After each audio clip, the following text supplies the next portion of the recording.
ಭಾಗ ಮಾಡಿ ತಿಳ್ಕೊಳ್ಳೋದು ಬೈತಾರೆ. ಇನ್ನೊಂದು ಬೈತಾರೆ ಅಂದ್ರೆ ಏನು? ತಪ್ಪ ಮಾಡಿದಂತ ಮಕ್ಕಳು ಬೈತಾಲಿ ಇರ್ಬೇಕಂತ. ಬೈತಾ ಇದ್ರೆ ನಿಮ್ಗೆ ದಾರಿ ಬರ್ತಾ ಇರೋರು.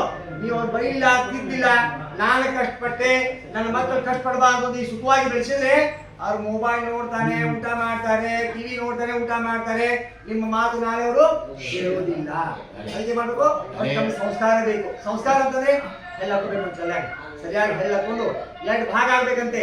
ಇಲ್ಲಿ ಏನಿದೆ, ಬ್ರಹ್ಮರಂಧ್ರ ಇದೆ. ಆ ಬ್ರಹ್ಮರಂಧ್ರದಲ್ಲಿ ನಮ್ಮ ನಾಡಿ, ನಮ್ಮ ಜೀವ ಆತ್ಮ, ಅಲ್ಲಿಂದ ಬ್ರಹ್ಮನಾಡಿಯಿಂದ ನಮ್ಮ ಜೀವ ಹೋಗ್ಬೇಕಂತೆ. ಈ ಬ್ರಹ್ಮನಾಡಿಯಿಂದಲೇ ತಾಯಿಯ ಗರ್ಭಕೋಶಕ್ಕೆ ನರ ಹೋಗಿದ್ದು. ನೀವು ದಿನ ಹಿತ್ತಾ ಇದ್ರೆ ಡಾಕ್ಟರ್ ಕಡೆ ಹೋಗಿ ನೆಲ ಚೆಕ್ ಮಾಡಿಸೋದ ಅವಶ್ಯಕತೆ ಇಲ್ಲ. ನಾವು ಅದನ್ನ ಮಾಡೋದಿಲ್ಲ, ಅದಕ್ಕೆ ಡಾಕ್ಟರ್ ಕಡೆ ಹೋಗು. ದಿನ ಮಾಡಿ ನೋಡಿಬೇಕಾದ್ರೆ ನಾವು ಬ್ರಹ್ಮನಾಡಿ ಸ್ಟ್ರಾಂಗ್ ಆಗ್ತದೆ. ಬ್ರಹ್ಮಕೋಶ ಇರತಕ್ಕಂಥ ಮಗುವಿಗೆ ಆ ನಾಡಿ ಇದ್ದದ್ದು ಮಗುವನ್ನ ಚೆನ್ನಾಗಿ ಗರ್ಭದಲ್ಲಿ ಬೆಳೆಸ್ತಾರೆ. ಯಾಕೆ ಕಾಲದ ಹಾಕಬೇಕು, ಯಾಕೆ ಕೈಯಿಂದ ಕಾಲ ಹಾಕಬೇಕು? ಶಾಸ್ತ್ರ ಹೇಳ್ತದೆ. ಯಾಕೆ ಕಿವಿ ಹಾಕಬೇಕು? ಈ ಕಿವಿಯಿಂದ ಈ ಜ್ಞಾನಕ್ಕೆ ಹೋಗಿದೆ, ಈ ಕಿವಿಯಿಂದ ಗರ್ಭಕೋಶಕ್ಕೆ ಹೋಗಿದೆ, ಆ ಕಿವಿಯಿಂದ ನರ ಒಂದು ಬಾತ್ರೂಮ್ಗೆ ಹೋಗಿದೆ. ಈ ಕಿವಿನ ಹಾಕೋದ್ರಿಂದ, ಒಲೆಗೆ ಹಾಕೋದ್ರಿಂದ ಜ್ಞಾನ ಸಿಗ್ತದೆ, ಪಟ್ಟಿ ಸ್ವಚ್ಛ ಆಗ್ತದೆ. ಪಟ್ಟಿ ಸ್ವಚ್ಛ ಗುಳಿಗೆ ತಗೋಬೇಕು, ಇವತ್ತು ಜ್ಞಾನ ಬರ್ತದೆ. ಮೊದಲ ಗುರುಬ ಹಿಂಗೆ ಹಿಂಡ್ಕೊತಾರೆ, ಹಿಂಗೆ ಹಿಡ್ತಾ ಇದ್ದಂಗೆ ಹಿಂಗೆ ಹಿಂದೆ ಜ್ಞಾನ ಇರ್ತಾ ಇದ್ರು. ಈ ಕಿವಿಯನ್ನು ಸಾಕು ಮಕ್ಕಳು ಇಷ್ಟು ವರ್ಷಕ್ಕೆ ಕಳಿಸ್ತಿಲ್ಲ. ಯಾಕೆ ಹೇಳ್ತಿದ್ದ ಮಕ್ಕಳು ನಾನು ಬೈತಿರಿ. ಪ್ರತಿಯೊಂದಕ್ಕೂ ಸಂಸ್ಕಾರ ಇದೆ. ಅದಕ್ಕೆ ಹೆಣ್ಮಕ್ಳು ಇರ್ತಾರೆ ಮಾತೃ ನೀವು ಅಂತಾನೆ ಹೇಳಿ.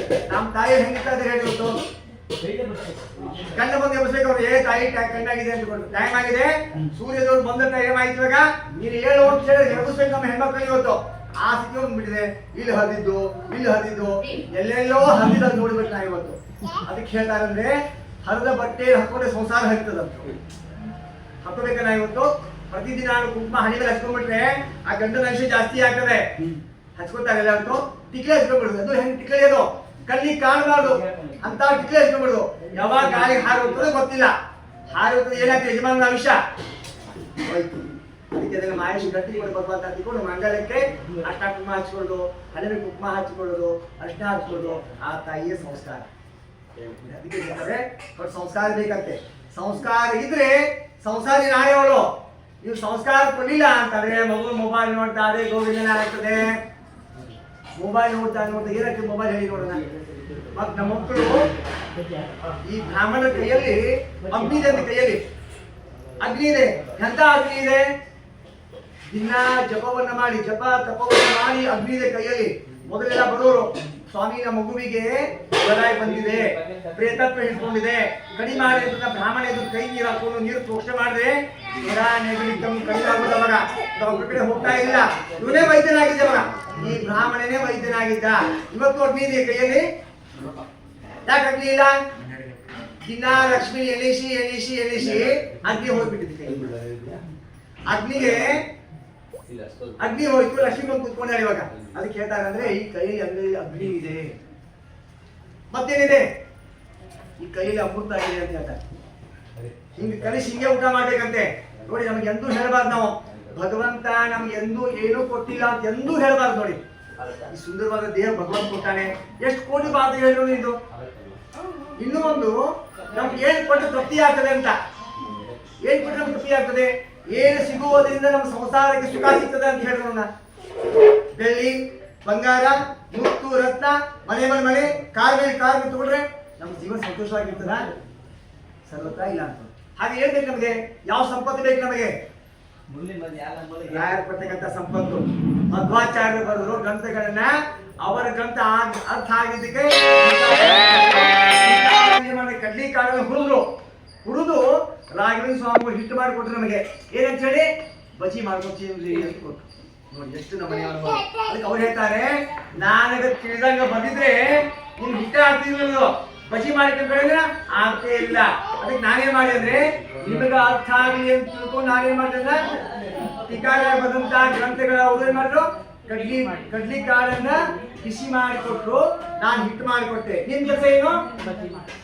ಬಜಿ ಮಾಡ್ಕೊಡ್ತೀವಿ ಅಂತ ಸರಳವಾಗಿ, ಅಷ್ಟು ಸರಳವಾಗಿ ಗ್ರಂಥಗಳನ್ನ ನಮಗೆ ರಾಘವೇಂದ್ರ ಸ್ವಾಮಿಗಳು ಒಪ್ಪಿಸಿದ್ರು.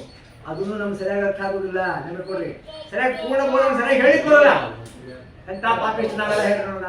ಅದಕ್ಕಾಗಿ ಭಗವಂತ ಕಟ್ಟಿಗೆ ಈ ಮತ್ತು ಜಮೀನ ಮಾತು ಭಗವಂತ ನಾಮಸ್ಮರಣೆ ಮಾಡೋರು ನಾವೆಲ್ಲರೂ. ಅದಕ್ಕೆ ನಮ್ಮ ವೃತ್ತಿಯನ್ನು ಏನಾದ್ರೂ ನಾವು ಅದನ್ನು ತಿರಸ್ಕಾರ ಮಾಡಿದ್ರೆ ನಾವೆಲ್ಲರೂ ಕೂಡ ಇನ್ನೊಮ್ಮೆ ಬ್ರಾಹ್ಮಣರ ಹುಟ್ಟುವುದಿಲ್ಲ, ಮನುಷ್ಯರ ಹುಟ್ಟಿಯೂ ಗೊತ್ತಿಲ್ಲ. ಅದಕ್ಕೆ ಇದ್ದಾಗ ಕೃಷ್ಣ ಆಗಲಿ, ನಾರಾಯಣ ಆಗಲಿ, ರಾಘವ ಸ್ವಾಮಿಗಳು ಅಂತ ನೀವು ಮಠಕ್ಕೆ ಹೋಗಿ ನಾವೆಲ್ಲ ಎಂದೂ ಕೂಡ ಆ ಭಗವಂತನ ಸೇವೆ ಮಾಡ್ತಾ ಇರ್ಬೇಕಾದ್ರೆ ಏನನ್ನೂ ಕೇಳಬಾರ್ದು ದೇವರ ಹತ್ರ. ಮಠಕ್ಕೆ ಹೋಗ್ತೀವಿ ಇವತ್ತು, ಎಷ್ಟು ಕೇಳ್ತೀವಿ ಹೇಳಿದ್ರು ನನಗೆ ಅದು ಕೊಡು, 100 ರೂಪಾಯಿ ಪಂಚಾಮೃತ ಬರೆಸ್ತೀವಿ, ಕೇಳಬಾರ್ದೆಲ್ಲ ಕೇಳ್ಬಿಡ್ತೀವಿ ದೇವರ ಹತ್ರ. ಅವರು ನೀವು ಪಂಚಾಮೃತ ಬರ್ಸಿದ್ರಲ್ಲಾರೆ, ಪಂಚಾಮೃತ ನೀವು ಬರ್ಸಿದ್ರು ಕೊಡ್ತಾರೆ ನಿಮ್ಗೆ ಅವ್ರು ಗೊತ್ತಲ್ಲಾಗದೆ. ಹಾಗೆ ನಮ್ಗೆ ಎಷ್ಟು ಚಿರುಣಿ ಆಗಿರ್ಬೇಕು ಅವ್ರಿಗೆ. ಈ ದೇಹ ಎಷ್ಟು ಚಿರುಣಿ ಆಗಿದೆ ಹೇಳಿದ್ರು, ಎಷ್ಟು ಸೇವೆ ಮಾಡ್ಬೋದು ಅವ್ರು. ನಾವು ಸರಿಯಾಗಿ ಮಾಡ್ತೀವಾ? 100 ರೂಪಾಯಿ ಪಂಚಾಮೃತ ಬಿಟ್ಟು 100 ಕೇಳ್ತೀವಿ ಅವ್ರ ಹತ್ರ. ನಾವು ಒಂದು ಸೇವೆ ಮಾಡಿಬಿಟ್ಟು ನಾನು ಕೊಟ್ಟೆ ಅದನ್ನ, ನಾನು ಇದನ್ನ ಮಾಡಿದೆ, ನಾನು ಅಂತ ನಾವು ಪಾಪ ಬಂದು ಕರ್ಕೋತೀವತ್ತೆ. ಅದಕ್ಕೆ ನಮ್ಮ ಪಾಪ ಯಾವಾಗ ಬರ್ತದೆ ನಮ್ಮ ಜೊತೆ ಅಂತಂದ್ರೆ, ನಾನು ಮಾಡಿದೆ, ನಾನು ಕೊಟ್ಟೆ, ನಾನು ತಂದೆ ಅದನ್ನ, ನಾನು ಅಷ್ಟೊತ್ತಿಗೆ ಈ ಸ್ವಭಾವನೆ ಕೊಟ್ಟಿ ಅಂತ ನಾನು ಅಂತೀವತ್ತೆ. ಅದಕ್ಕಾಗಿ ನಮ್ಮ ಜೊತೆಯಲ್ಲಿ ಪಾಪ ನಮ್ಮ ಸುತ್ತಲೇ ಬರ್ತಾ ಇದ್ದಂತೆ. ಅದಕ್ಕಾಗಿ ನಮ್ಮ ಜೀವನದಲ್ಲಿ ನಮಗೆ ಗೊತ್ತಿಲ್ಲದೆ ಯಾರು ಬರ್ತದೆ. ಏನ್ ಯಾರು ಬರ್ತದೆ? ಒಂದು ಸಾವು, ಇನ್ನೊಂದು ಮುಪ್ಪು. ನಾನು ಮುಪ್ಪಾಡು ಬಂದ್ಕೊಂಡು ಏನೋ ಬಿಳಿ ಗಡ್ಡಿಗೆ ಬಣ್ಣ ಗಿಡ ಹಚ್ಕೋತೀನಿ, ಬ್ಯೂಟಿ ಪಾರ್ಲರ್ಗೆ ಹೋಗಿ ಬಣ್ಣ ಹಚ್ಕೊಂಡ್ ಬರ್ತೀನಿ. ಆ ಬಣ್ಣ ಅಂತದೆ ನಾನು ಇರೋವರೆಗೂ ನಿನ್ನ ಬಣ್ಣ, ನಾನು ಹೋದೆ ಅಂದ್ರೆ ನಿನ್ನ ಬಣ್ಣ ಬೈಲ್ ಅಂತ ಹೇಳ್ತದೆ. ಅದಕ್ಕೆ ಬೇಗ ನಮಗೆ ಭಗವಂತ ದೇವ್ರು ಕೊಟ್ಟಿರ್ತಕ್ಕಂಥ ಶರೀರ ತುಂಬಾ ಸುಂದರವಾಗಿದೆ. ನಾವೇ ಬ್ಯೂಟಿ ಪಾರ್ಲರ್ ಹೋಗಿ ಸುಂದರವಾದ ಅವಶ್ಯಕತೆ ಏನೂ ಇಲ್ಲ. ಯಾವ ಸುಂದರತೆ ಇರಬೇಕು? ದೇವರು ಹಾಗೆ ಎಲ್ಲಿದ್ದಾನೆ ದೇವರು? ಎಲ್ಲಿ ದೇವರು ಹುಡ್ಕಾಡ್ಬೇಕು ನಾವು ಅಂತಂದ್ರೆ ಹೇಳ್ತಾರೆ, ದೇವರನ್ನು ಎಲ್ಲೂ ಹುಡುಕಾಡುವಂತ ಅವಶ್ಯಕತೆ ಇಲ್ಲ.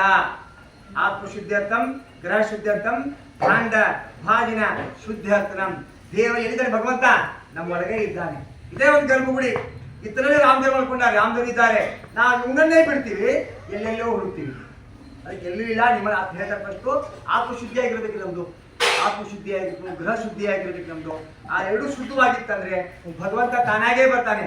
ಭಗವಂತ ಬಂದ್ರೆ ಯಾರು ಬರ್ತಾರೆ? ಭಗವಂತನ ಹುಡುಕೊಂಡು ಲಕ್ಷ್ಮೀ ದೇವಿ ಬರ್ತಾರೆ. ಲಕ್ಷ್ಮೀ ದೇವಿ ಭಗವಂತ ಬಂದಂದ್ರೆ ಆ ಮನೆಯಲ್ಲಿ ಸುಖ, ಶಾಂತಿ, ನೆಮ್ಮದಿ ಎಲ್ಲ ಸಿಗ್ತದೆ. ಅದಕ್ಕಾಗಿ ರಾಘವ ಸ್ವಾಮಿಗಳು ಆ ಭಗವಂತ ನಿಶ್ಚಲ ಮನಸ್ಸಿನಿಂದ ಏಕಾಗ್ರತೆಯಿಂದ ಭಗವಂತನ ಪೂಜಿಸಿದವರು. ರಾಮದೇವರು ಯಾವಾಗಲೂ ಪೂಜಿಸ್ತಾ ಇದ್ದವರು.